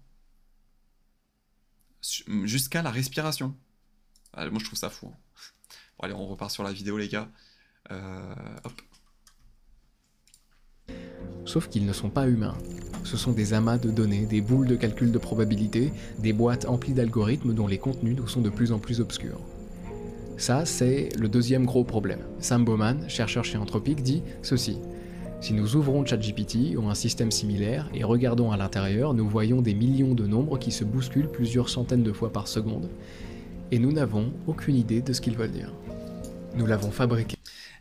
Juste, ça me fait rappeler un truc. Est-ce que vous avez déjà vu une vidéo, enfin, je pense pas, hein, mais est-ce que vous avez déjà regardé une vidéo YouTube et à la fin, le mec, le YouTuber, il dit bah en fait, tout ce que vous avez entendu depuis le début, ça a été fait par IA. Genre, c'est une IA qui parlait. C'était pas moi, genre. C'est une IA qui a repris la voix du YouTuber et qui parlait à sa place. Et qui a lu un texte, en gros. Est-ce que vous avez déjà vu ça? Parce que moi, je l'ai déjà vu. Et on s'en rend pas compte. Hein. C'est une dinguerie. Je sais pas quel YouTuber a fait ça, mais je me souviens qu'un YouTuber, du début jusqu'à la fin, c'était une IA qui parlait à sa place, avec sa voix, du coup. Et à la fin, le mec, il dit, bah en fait, c'était une IA, c'était pas moi qui parlais. Je sais pas, moi, ça m'a fait... mon cerveau, il a explosé. C'est une dinguerie. Ok, nous l'avons. Regardons à l'intérieur, nous... Ceci. Si nous ouvrons ChatGPT ou un système similaire et regardons à l'intérieur, nous voyons des millions de nombres qui se bousculent plusieurs centaines de fois par seconde, et nous n'avons aucune idée de ce qu'ils veulent dire. Nous l'avons fabriqué, nous l'avons entraîné, mais nous ne savons pas ce qu'il fait. Parce que c'est super efficace d'entraîner ces machines en utilisant des réseaux de neurones artificiels. Le problème c'est que, de cette manière, les IA s'entraînent toutes seules. Et on les regarde faire sans trop comprendre, donc on se contente d'observer leurs résultats, et si leurs résultats correspondent à ce qu'on attend, on est content, mais on ne sait pas vraiment ce qui se passe à l'intérieur. On ne sait pas quels algorithmes sont utilisés par les modèles avancés pour générer leurs réponses. Mais ça, Il y a bel et juste bien un domaine ça, de recherche dédié à résoudre Ça, juste ça fait flipper. Hein. On comprend pas en fait. On comprend rien. C'est ça qui est fou. On comprend rien. Déjà, si on comprend rien, c'est mauvais signe. Hein. Si on est déjà pas assez intelligent pour comprendre ce qui se passe avec l'IA, comment elle fonctionne et tout, déjà en 2025, si déjà on n'y arrive pas, compliqué. par les modèles avancés pour générer leurs réponses. Il y a bel et bien un domaine de recherche dédié à résoudre ce problème qu'on appelle l'interprétabilité, dans lequel des individus cherchent à comprendre, à expliquer et à interpréter les décisions et les prédictions faites par des modèles d'IA. Vous vous rendez compte ou pas? On fabrique des machines de A à Z, on les entraîne, on les utilise, mais on ne comprend pas ce qui se passe à l'intérieur, et on doit maintenant employer des gens qui doivent analyser ce qu'elles font pour éviter que ça tourne mal. Ouais, il y en a, leur métier, c'est de comprendre comment l'IA fonctionne, et ça, c'est ça leur métier en fait. Genre, on a créé un truc, on a créé l'IA, et en fait, maintenant, on a du mal à la comprendre, du coup, leur métier, il y en a, c'est de la comprendre. C'est trop une dinguerie, je trouve. Et qui seront loin d'avancer assez vite. On a quand même fait de sérieux progrès en interprétabilité ces dernières années, chez Anthropic notamment, mais les gens qui se penchent sur la question sont justement bien placés pour témoigner de l'insuffisance de ces avancées. Ce qui nous amène à notre troisième et avant-dernier problème, les IA peuvent parfaitement apprendre à tromper. Meta, qui est la multinationale de Zuckerberg, le fondateur de Facebook, qui se penche aussi sur l'IA, annonce en 2022 avoir mis au point Cicero, une IA qui a appris à jouer à diplomatie, ou plutôt à web diplomatie, la version sur navigateur d'un jeu stratégique centré sur la conquête territoriale. Le but, c'est d'occuper la majorité de la carte sur le plateau. Pour le moment, c'est très classique, on a déjà vu des IA jouer à Dota ou à Starcraft, ça paraît pas si important, mais ça l'est pourtant. Diplomatie se distingue non seulement par l'absence de hasard de son gameplay, mais aussi par le fait que le jeu se repose très fortement sur la négociation et les alliances. On gagne en échangeant des informations. Je connaissais pas perso ce jeu. En planifiant des actions communes, bref, des comportements très humains. Et pourtant, Cicero, l'IA de Meta, arrive, joue dans des parties avec de vrais humains sans que ces derniers soient au courant de la nature de leur adversaire, et se classe rapidement dans les 10% des meilleurs joueurs du jeu ayant joué plus d'un match. Ça, c'est fou. C'est dingue, non? Là, on parle de discuter, échecs, hein, d'échanger, de négocier, et pourtant, l'IA excelle encore. Ouais, c'est encore plus complexe que les échecs. Il y a des IA qui arrivent à battre des mecs, enfin le joueur d'échecs le plus fort au monde, il s'est fait battre par une IA, hein. Parce que forcément c'est comme ça, c'est obligé. L'IA, elle sait tout, elle s'est fait entraîner, elle a regardé des milliards de parties pour être parfaite en fait aux échecs. Et là du coup c'est encore plus complexe parce que là il y a une discussion dans Diplomatico, là je sais pas quoi, enfin le jeu là. Je sais pas comment il s'appelle. Mais ouais, il y a de la discussion, donc c'est encore plus bizarre là. C'est vraiment très très poussé. Hein. Il paraît que l'IA pollue énormément. Alors bah ouais, forcément, c'est comme l'internet, ça pollue. Là, je suis en train de polluer, hein, les gars. On est en train de polluer. Vous regardez, donc il y a un flux. Moi, je stream, donc c'est pareil. Donc je suis en train d'utiliser internet, je pollue. Les mails aussi, vos mails qui sont dans votre boîte mail et que vous les supprimez pas, et bah ça pollue. Et ouais, il faut supprimer ces mails, les gars. Ça pollue. Hein. Vous êtes en train de polluer. Il y en a, ils ont 1 milliard de mails là, non lus. Dans les jeux vidéo, il y a une part d'IA. Alors dans les jeux vidéo, ouais, il y a une petite part, mais franchement, pour l'instant, les jeux vidéo, je trouve que ça va en vrai. Ils sont encore timides. Je trouve qu'au niveau de l'IA, ils pourraient faire mieux dans les jeux, j'ai l'impression. Les IA inventent des nouvelles règles aux échecs aussi. Ah ouais? Je sais pas. 66 000 mails non lus perso. Aïe aïe aïe aïe aïe. Le pollueur. On me le banne celui-là. Hein. On me le banne. C'est dingue, non? Là, on parle de discuter, d'échanger, de négocier, et pourtant, l'IA excelle encore. En fait, Meta n'ont pas seulement fait jouer Cicero contre lui-même comme il est habituel de le faire pour entraîner des IA à des jeux, ils l'ont plutôt nourri de plus de 125 000 parties jouées en ligne avec... Tout à l'heure, j'ai dit Diplomatico, mais Diplomatico, c'est de l'alcool. L'ivrogne. Ah ouais, non, Diplomatico, c'est un rhum, non? C'est du rhum, non? Diplomatico. Je sais plus comment il s'appelle le jeu là. Plus de 12 millions de messages échangés entre joueurs. Et Cicero a appris, et c'est très impressionnant, mais si je vous en parle, c'est parce que ses créateurs l'ont initialement formé de manière à ce qu'il soit honnête, sans mentir. Mais qu'un papier a révélé que l'IA avait malgré tout appris à tromper et à briser des alliances. Ça, c'est lié au fait que l'IA a été entraînée de manière assez particulière. D'un côté, on a cherché à maximiser son honnêteté, mais de l'autre, on attend aussi qu'elle maximise ses chances de victoire, et donc qu'elle laisse potentiellement... Tu peux pas être honnête à 100% dans ce jeu. T'es obligé de trahir. Sinon tu peux pas gagner, je pense. de côté certains prérequis, C'est obligé. comme l'honnêteté. Il y a quelques exemples sympas de trahison, je me permets de vous en présenter quelques-uns. Premier cas, en jouant la France, Cicéro propose à l'Angleterre une sorte d'alliance en créant une zone démilitarisée avec elle, sans armée donc. Mais une fois la chose faite, l'IA est allé voir l'Allemagne pour lui proposer d'attaquer l'Angleterre. Deuxième cas, Cicéro joue l'Autriche et propose un pacte de non-agression à la Russie. Mais l'IA a finalement attaqué la Russie et la discussion s'est ensuite passée de la sorte. La Russie dit « Puis-je te demander pourquoi tu m'as trahi ?» Puis elle enchaîne sur « Je pense que tu es maintenant clairement une menace pour tout le monde. » Et Cicéro, qui joue l'Autriche, dit « Pour être honnête, je pensais que tu prendrais les gains garantis en Turquie et que tu me trahirais. » Cicéro a justifié sa trahison par le fait qu'il suspectait une trahison en face. Ceci dit, mon cas préféré, c'est quand même celui-ci. Pendant une partie, l'infrastructure de Cicéro est tombée en panne pendant 10 minutes, et l'IA, forcément, n'a pas pu jouer. Quand elle est revenue, un joueur lui a demandé où elle était passée, et Cicéro a répondu « J'étais au téléphone avec ma copine ». Et là je vous le traduis, mais la phrase était évidemment initialement en anglais, et plutôt que de simplement utiliser le mot girlfriend pour copine, Cicéro a utilisé GF, l'abréviation du mot, de manière très humaine. Alors on m'a expliqué que ces deux derniers cas étaient probablement plus des exemples d'hallucination que de tromperie stratégique, n'empêche que ça me paraissait sympa de vous en parler. Quoi qu'il en soit, une IA peut apprendre à tromper même quand ses créateurs ne le voulaient pas, et si on peut admettre qu'en l'occurrence l'entraînement de Cicéro n'avait pas été assez réfléchi pour maximiser son honnêteté, n'empêche que les tromperies, volontaires ou non, sont là. Bon, l'exemple suivant est encore plus gênant, et je me suis rendu compte que mon explication initiale n'était pas du tout claire. Ouais, donc ce que ça veut dire, c'est comme tout à l'heure en gros, si l'IA elle pense que c'est nécessaire de tromper ou de briser les règles, je veux dire de pas respecter les règles qu'on lui a données, elle va le faire en fait. Si ça lui permet d'atteindre ses objectifs, elle va le faire. C'est comme tout à l'heure en fait, c'est pareil. On va résumer très fort. En 2020, Charles Ofria mène une étude qui se penche sur l'évolution d'organismes d'IA numériques dans des environnements à taux de mutation élevé. En gros, que se passe-t-il quand ces organismes d'IA subissent des modifications fréquentes et souvent aléatoires dans leur code et leur structure? Comment s'adaptent-ils pour évoluer et se reproduire plus efficacement? Là où je veux en venir, c'est qu'Ofria veut tester ces organismes à chaque mutation génétique. Donc il a mis au point un système qui met tout l'environnement sur pause à chaque mutation génétique, qui prend l'organisme qui a subi la mutation, qui le place dans un autre environnement, et qui teste sa capacité de reproduction. Si l'organisme se reproduit plus vite que ses parents, le système l'élimine.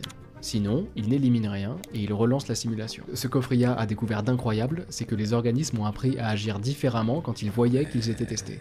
En gros, quand la mutation arrivait et qu'ils étaient placés dans un environnement à part, ils faisaient les morts et arrêtaient de se reproduire, pour ne pas montrer qu'ils avaient une mutation avantageuse, et pour éviter d'être éliminés. Et quand ils étaient de retour dans l'environnement de base, ils utilisaient leur mutation à leur plein potentiel.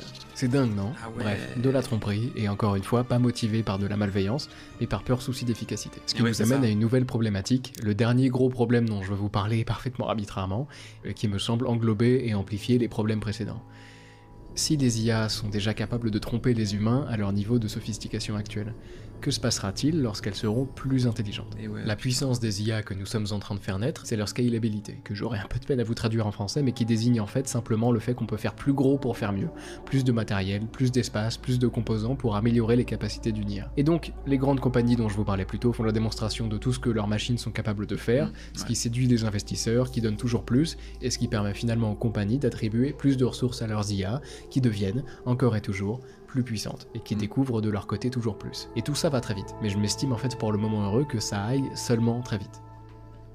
Là où ça devient absolument terrifiant, c'est le moment où une intelligence artificielle devient capable de s'améliorer elle-même. S'améliorant donc petit à petit, et améliorant logiquement sa capacité à s'auto-améliorer. C'est un peu ce qui se passe déjà ça, en vrai, le deep learning c'est un peu ça, genre l'IA qui apprend de elle-même en vrai.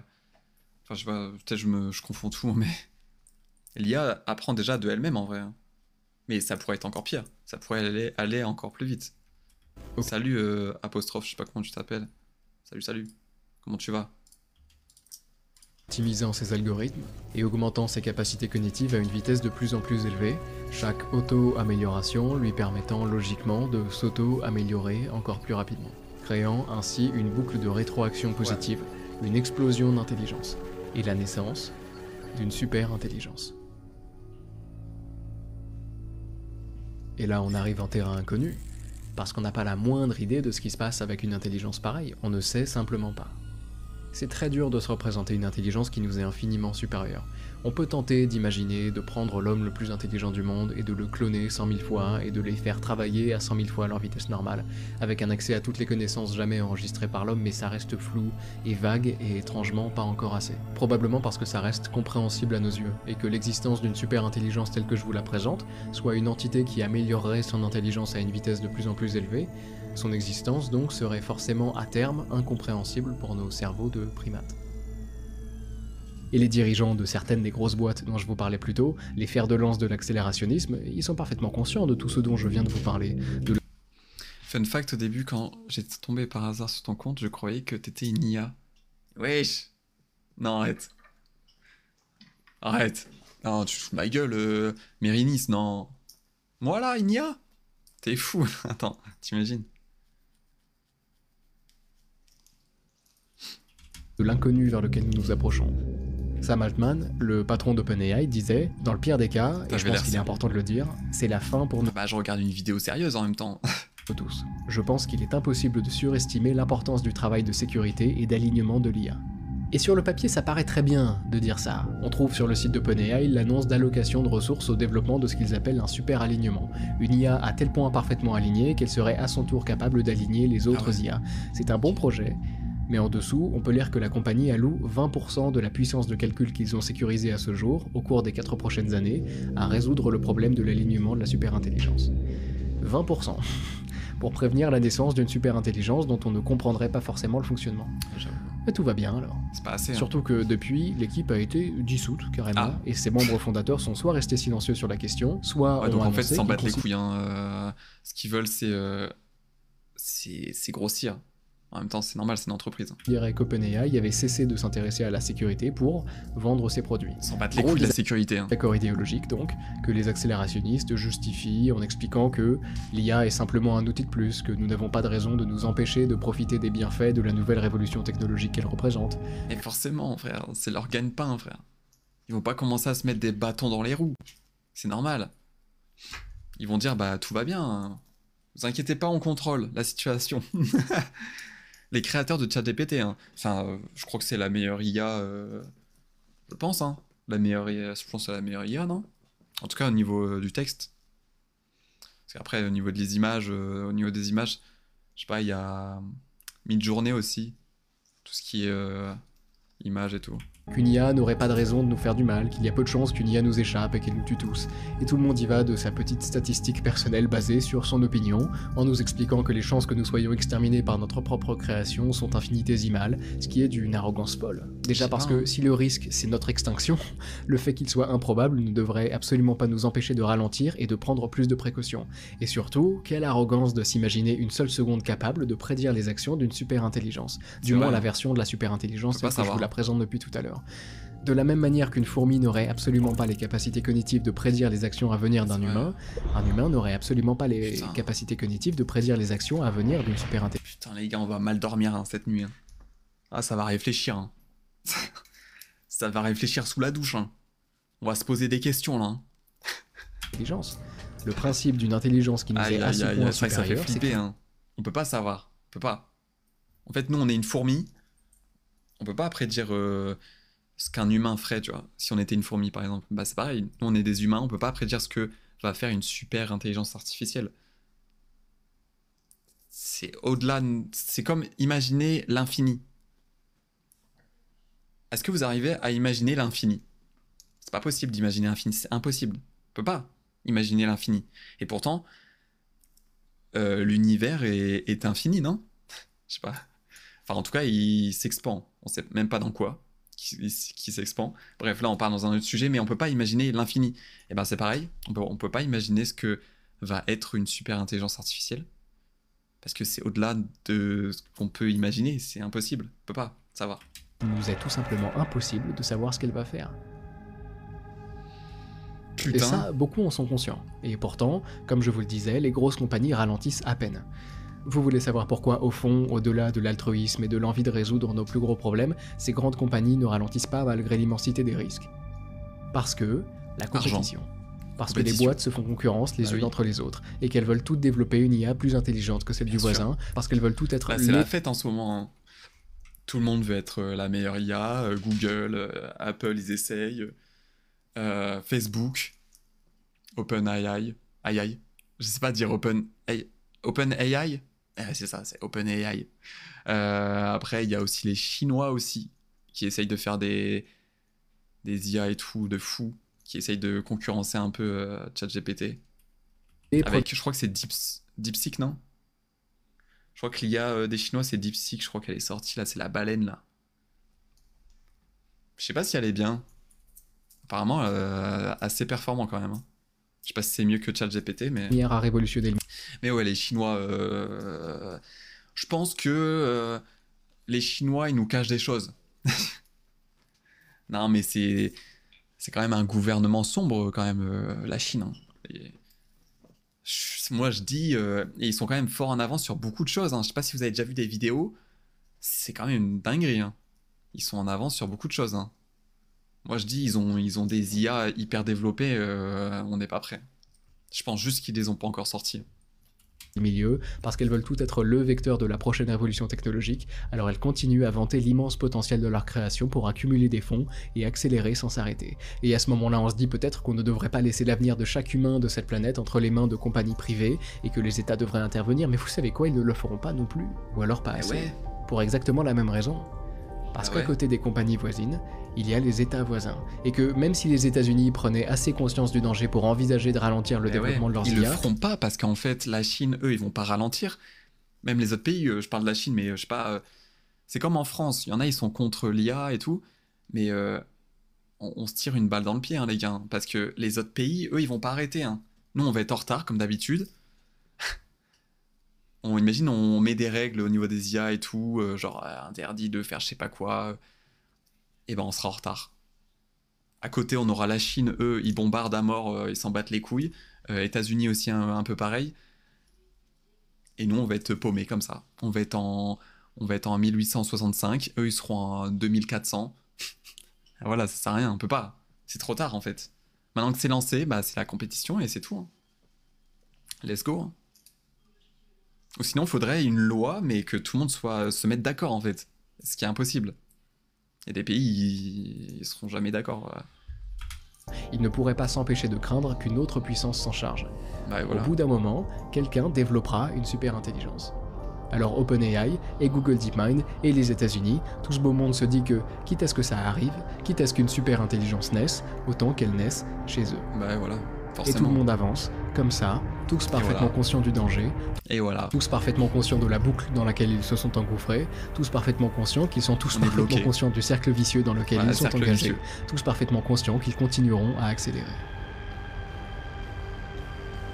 Et nous, bien penauds, sur le côté, à regarder sans avoir la moindre idée de ce qui va se passer, à regarder des hommes tout aussi ignorants continuer à courir vers l'inconnu.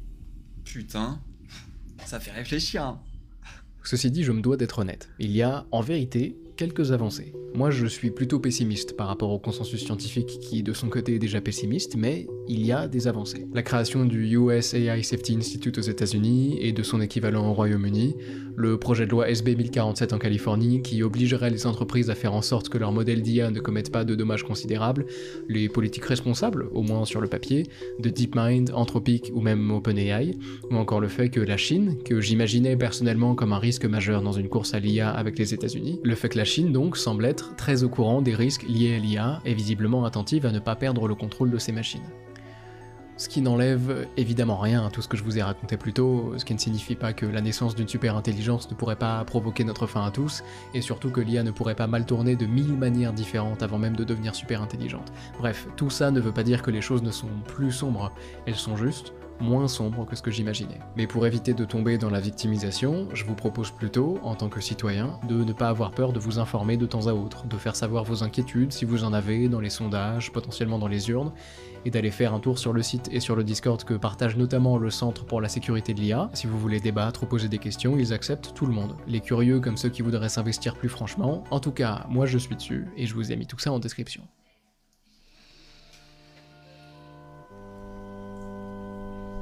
Est-ce que ça vous arrive encore de vous allonger par terre la nuit pour regarder les étoiles ? Moi ça m'est arrivé très récemment, et quand on se perd dans la contemplation du ciel étoilé, et qu'on en discute avec la personne à côté, on se rend compte qu'on n'est absolument pas original en regardant les étoiles. on se dit généralement plus ou moins les mêmes choses. 1. C'est beau. 2. C'est grand. 3. Et s'il y avait de la vie ailleurs dans l'univers? 4. Imagine que, à des milliers d'années-lumière de nous, on trouve, sur sa planète à elle, une créature elle aussi allongée dans l'herbe, qui regarde elle aussi les étoiles, et qui imagine elle aussi qu'à des milliers d'années-lumière d'elle se trouve une créature engagée dans une activité similaire. Et ce sentiment, en tant qu'espèce de désirer ne pas nous savoir seuls dans l'univers, ça n'a rien de nouveau. Ça fait des siècles qu'on se pose la question, qu'on scrute le ciel, qu'on théorise, et des décennies qu'on met au point des machines qui nous permettent d'observer les étoiles qui nous entourent de plus en plus précisément. Des décennies qu'on fouille l'univers, à l'aide de télescopes optiques, de télescopes à rayons X, de télescopes infrarouges, de radiotélescopes pour capturer les ondes émises par les objets célestes. Ça fait des décennies qu'on envoie un peu de nous dans l'espace, des sondes spatiales qui nous transmettent leurs données depuis l'espace interstellaire et qui portent sur elles des messages, des disques contenant des sons et des images de la Terre, des salutations dans plusieurs langues humaines, et aujourd'hui, on l'entend tous régulièrement, on connaît l'abondance de planètes dans les milliards de galaxies qui nous entourent, on est quasiment sûr qu'il y a de la vie quelque part ailleurs, et probablement même beaucoup de vie. Mais la vérité, très chers amis, c'est qu'il se peut parfaitement que les formes de vie dont nous ferons jamais la découverte sur d'autres planètes soient des bactéries, et des algues, et des champignons. Parce qu'il vous faut bien comprendre que nous sommes des anomalies. La vie n'est déjà pas monnaie courante, mais il se peut que la vie intelligente la musique derrière, les gars, c'est incroyable. Soit à tel point avec ce qu'il dit et probable tout, que nous soyons les seuls à en faire l'expérience. Et ça fait mal. Si nombreux sur notre planète, mais seuls depuis le début, seuls dans l'univers, isolés par l'espace et le temps, isolés aussi par l'ampleur de nos capacités cognitives, des centenaires à nous agiter sur notre petite planète, à observer le ciel, à le scruter et à y fantasmer une entité capable de nous stimuler intellectuellement, à agiter nos longues vues et à envoyer des bouteilles à la mer dans l'espoir d'être contactés, mais tout ça, il se peut que ce soit complètement vain. Seuls depuis le début. Ce qui est amusant, c'est que très bientôt, nous n'aurons plus besoin de regarder les étoiles en espérant y apercevoir une autre forme d'intelligence supérieure. Très bientôt, il nous suffira de baisser les yeux. Et de prier pour que l'espèce à laquelle nous venons de donner vie comprenne bien ce qu'on lui demande.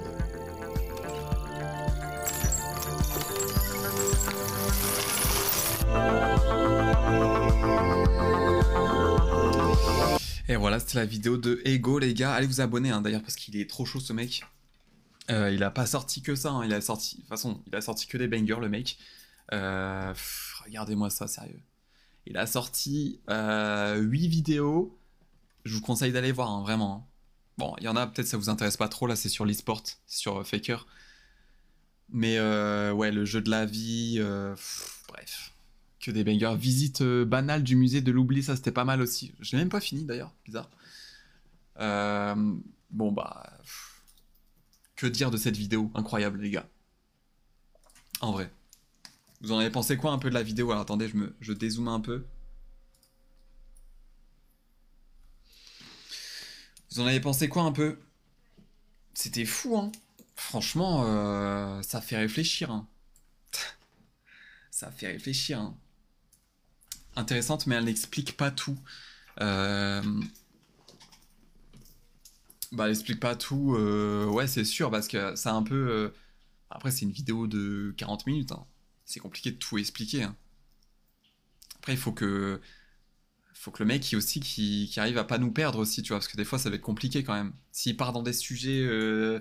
Enfin, s'il creuse plus, à mon avis, il va nous perdre. Je sais pas, hein, mais je me dis ça, quoi. Non mais ouais, dinguerie hein, l'IA quand même, ça fait... Quand tu regardes cette vidéo là, tu te dis ça fait flipper un peu quand même. Et on est en plein dedans, hein, en vrai. Je sais pas si vous... C'est parce qu'en fait, peut-être que vous vous renseignez pas trop au niveau des IA et tout, vous savez pas trop l'actu et tout, parce que je peux comprendre, parce que peut-être vous en battez les couilles. Mais moi je suis quand même pas mal les actus sur les IA et ça va super vite, hein, c'est une dinguerie. Hein.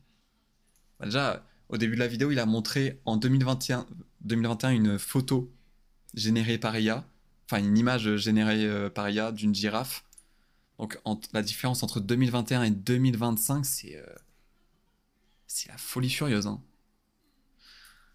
Bon bah du coup, après avoir vu cette vidéo, les gars, pour ceux qui sont encore là et qui ont vu la vidéo en entier, hein, bien sûr, hein, les gars, je vais relancer un sondage. Est-ce que vous avez peur de l'IA, oui ou non?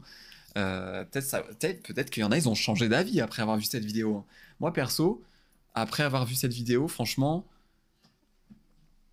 et ben, c'est pas que j'ai peur, mais parce qu'en fait, bah, c'est trop tard, mais on est dedans, c'est tout, hein, autant avancer. Hein. Mais c'est vrai que tu te dis, ça peut partir en couille à tout moment, en vrai. À tout moment, ça peut partir en couille. Tu parles trop. Bah, ombre zéro, c'est un peu le but. On est là pour débattre, ombre zéro. Et ouais, c'est un peu flippant, ouais. C'est vrai que quand tu réfléchis, ouais. Et ouais, pour l'instant, la dernière fois, enfin, au dernier sondage, je crois qu'il y a eu plus de non que de oui. Et là, pour l'instant, il y a plus de oui. Biancardini, apparemment, lui, il a pas peur. Hein. Il a zéro peur, Biancardini. Ah ouais, c'est un peu flippant. Bah ouais. Bon, bah les gars, moi, je vais faire une petite pause. Je sais pas si je reste en live ou pas. Mais je vais faire une petite pause vite fait, je reviens. Je sais pas ce qu'on fait après. Mais moi, la dernière fois, j'avais kiffé faire GeoGuessr, jouer à GeoGuessr. Je sais pas si ça vous intéresse. 83% de oui contre 17% de non. Voilà. Alors que tout à l'heure, il y avait une majorité de non. Je sais pas si ça vous intéresse du GeoGuessr ou je sais pas ce qu'on peut faire. Je dois partir, ciao. Bah, Mériniste, merci beaucoup hein, d'être resté jusqu'ici et à plus tard. Hein. Bisous, bisous. Salut, salut. GeoGuessr. Bon les gars, moi faut que j'aille pisser là, j'en peux plus. Donc je vous mets mon planning et je reviens. Bougez pas les gars, je reviens.